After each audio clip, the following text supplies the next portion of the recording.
Alright folks, Bubba here again. Today's going to be quick and easy, but we're going to have a little conversation about Tinder, kindling, and fuel. I was asked this not too long ago, so I'm going to do a little video on it. Because what I'd like to get to be able to do is every time somebody asks me a question about something, I'd like to be able to refer them to a video.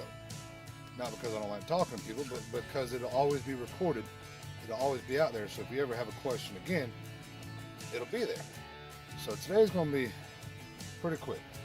What I got here today is what I'm going to call kindling. Your kindling, no, this is Tinder. Whoop, back up. This is my Tinder. This don't look like much. This is just some cedar bark.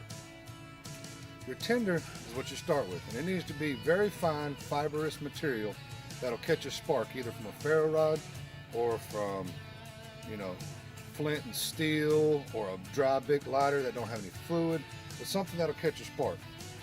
This right here is cedar bark, and it has oils in it, and it breaks up real fine. You can see the dust almost. See all the stuff, the dust?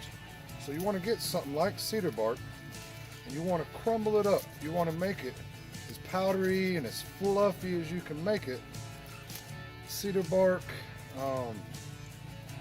the stuff on the end of the corn dogs, pampas grass, really good dry grass. Even if you got dry grass and it doesn't take a spark, probably because you didn't break it up enough. Look at my shirt, look at my face.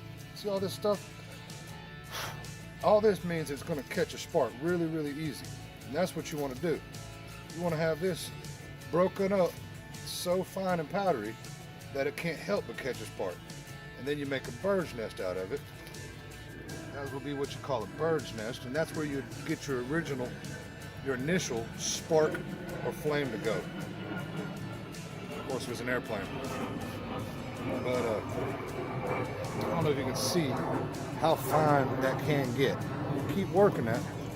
See the powder and the dust? Keep working that, and that's what you're going to end up with, and that's what you put your original spark into. Blow that into a flame. Next, after you got your tinder, you want your kindling. Your kindling needs to be small, itty-bitty sticks. You want these things the size of a pencil. Take these and get a bunch of them. And this is once you get your tinder going, you're going to drop this over on top of your tinder. Now, I'm not going to start a fire today because I don't have time. You've seen them on many of my other videos, how to start fires and all that stuff. But this is just an explanation of it. You want it to be about the size of a pencil for your kindling or your pinky finger. And after you get your tinder going, you just drop this right on top of it. And that's what keeps it going better, because your tinder is going to burn fast. Tinder almost always burns fast. Great tinders, your cedar bark, your birch bark, they have oils in them. Those are some of the best things to use if you can find them. And then you put your kindling on top of that. And after your kindling and everything's going good, you want to get fuel. Your fuel is going to be bigger logs, bigger than your thumb or bigger. Those are what you're going to put on top of the kindling and get it to stay burning. That'll create your coals for cooking, that'll create everything else and make the fire last longer.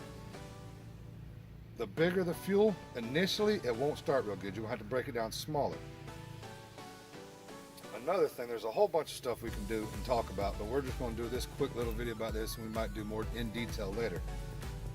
Once you get these going, the bigger pieces of fuel, you can get bigger logs, like split logs and all that, and create your good cooking coals.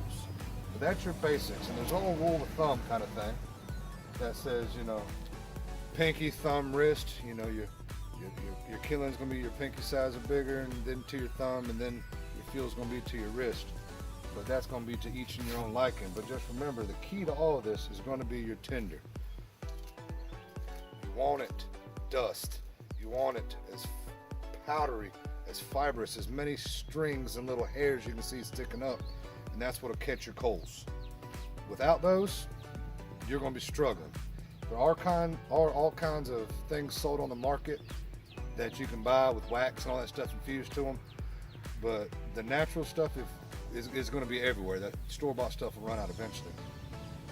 But look for something like the cedar bark or the birch bark that has the oils into it. They burn a little bit longer than something like a pampas grass or something along those lines.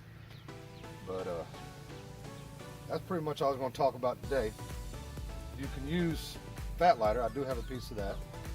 Get you a piece of fat lighter. That actually helps really good for anything, because y'all know how that stuff works. And then you can feather stick this stuff to make your tinder out of it. Make all your little curls up there. Sweating a little bit out here.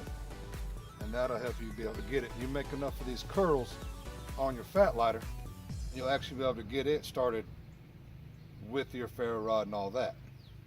Or you can leave it a little bit bigger and throw it in there with your kindling. You can use the back of your knife and scrape it, and it'll make a powder that's really combustible. Good stuff to use if you ever got it. And we'll do a whole video on this maybe one day. But it's finding old dead pine trees and the knots and the stumps, stuff like that. But just a quick video about the tinder, the kindling, and the fuel for your fire. So I appreciate y'all watching. Do me a favor, like, subscribe, tell your buddies, and share it around. And until next time, bless y'all now. Take care. Bye-bye.